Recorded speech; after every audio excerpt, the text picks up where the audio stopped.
Idol Dennis, please come in.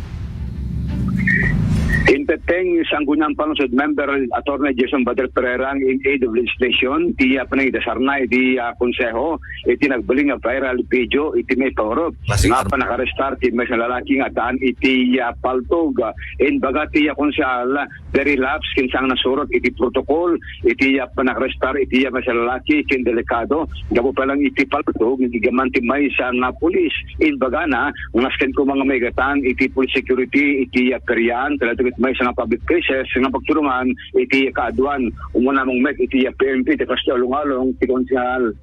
Tama rin na kailangan din natin pero ipitan din natin yung security natin doon kasi hindi natin may iwasan may mga nagpapasok na mga private vehicle doon. Alam mo naman pag sa checkpoint is visual check lang tayo at kaya na rin nilang itago ang kanilang mga armas sa mga hindi na nakikita ng ating eye.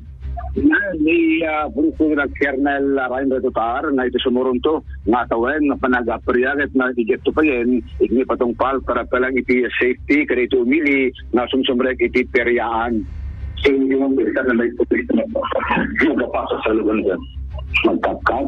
Yun nga sinabi ko kanina, pwede tayo mag-CapCut. So meron naman tayo metal detector. Kaya lang, ang tanong doon is paano yung mga sasakyan na pinapasok doon. Kabayatan na kinumpirmar maten tiya PNP nga nakapagpiyansan tiya suspect nga natiling iti paltog.